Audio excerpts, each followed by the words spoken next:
আসসালামু আলাইকুম প্রিয় ডিফেন্স লাভার বন্ধুরা, মাসুদ ডিফেন্স ব্লগ থেকে আপনাদের আবারও স্বাগত জানাচ্ছি। আসসালামু আলাইকুম রহমতুল্লাহ। আল্লাহ রাব্বুল আলমিনের ছোটো বড় প্রত্যেকটি নিয়ামতের জন্য অন্তর থেকে শুকরিয়া আদায় করছি, আলহামদুলিল্লাহ।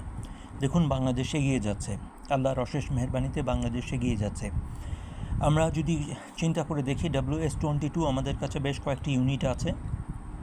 আমাদের কাছে TRG 230 আছে এবং TRG 300 কাসিরগা রয়ে গেছে। আমরা যদি TRG 230 এবং TRG 300 আরও বেশ কিছু, কমপক্ষে আরও 2 রেজিমেন্ট কিনতে পারি এবং HQ-9B যে স্যামগুলি আমাদের কাছে আছে এগুলিকে যথাযথভাবে কাজে লাগাতে পারি, তাহলে আমাদের আর্টিলারি সিস্টেম এবং স্যাম সিস্টেম আল্লাহ চাহে তো ইনশাআল্লাহ তাআলা মায়ানমারের থেকে অনেক বেড়ে যাবে, মায়ানমারের থেকে অনেক বেশি শক্তিশালী ইনশাআল্লাহ আমরা হতে পারবো। মাননীয় ডিজিডিপি মহোদয়ের কাছে বিনীত নিবেদন যে আমাদের জন্য আরও প্রচুর পরিমাণে TRG 230 এবং TRG 300 কাসিরগা কেনা হোক। এবং আমরা যদি SY-400 চীন থেকে পেয়ে যাই, আমরা যদি SY-400 ব্যালিস্টিক মিসাইল চীন থেকে পেয়ে যাই, তাহলে মায়ানমার যদি আমাদেরকে ওদের হওয়াসং 6 মিসাইল দিয়ে সালাম জানাতে চায়, তাহলে আমরা SY-400 ব্যালিস্টিক মিসাইল দিয়ে ওদের সালামের জবাব দিতে পারবো।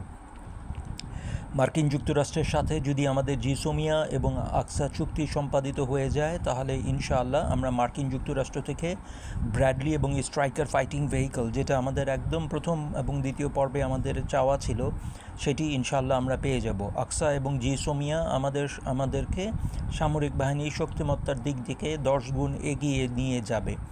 আকসা এবং জিসোমিয়া পাওয়া মানে এই না যে আমি কোনো বলয়ের ভিতর ঢুকে গেলাম, বরঞ্চ আকসা এবং জিসোমিয়া সাইন করার পরে আমি মার্কিন যুক্তরাষ্ট্র, চীন বা অন্য যে কোনো দেশ থেকেও অস্ত্র কিনতে পারবো, আমার সেই সুযোগ রয়ে যাবে।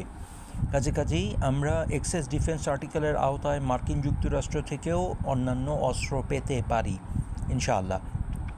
মাননীয় ডিজিডিপি মহোদয় এবং মাননীয় সেনাবাহিনীর প্রধানদের কাছে আমাদের বিনীত অনুরোধ থাকবে, স্যার, আমাদের সেনাবাহিনীর জন্য সারফেস টু এয়ার মিসাইলগুলি যত দ্রুত সম্ভব কেনা হোক, JET-NC কেনা হোক, এবং স্যার সবচেয়ে জরুরি এখন যে জিনিসটি হয়ে যাচ্ছে, SY-400কে যদি আমরা কোস্টাল মিসাইল ব্যাটারি হিসেবে ব্যবহার করতে পারি, তাহলে আমাদের কোস্টাল মিসাইল ব্যাটারি আমাদের নেভিকে স্বয়ংসম্পূর্ণ করে দিবে। আমরা যদি রেট্রোফিট করতে পারি, রিঅর্গানাইজ করতে পারি এবং রেডি থাকতে পারি, তাহলে ধীরে ধীরে বাংলাদেশ আর্মি ইনশাআল্লাহ 2030 সালের আগেই বিশ্বের শ্রেষ্ঠ 30টি আর্মির মধ্যে জায়গা করে নিতে পারবে। মাননীয় ডিজিডিপি মহোদয় এবং সামরিক বাহিনীর প্রধানদের সহ সামরিক বাহিনীর প্রত্যেক সদস্যের প্রতি রইল অজস্র সালাম। আসসালামু আলাইকুম রহমতুল্লাহ।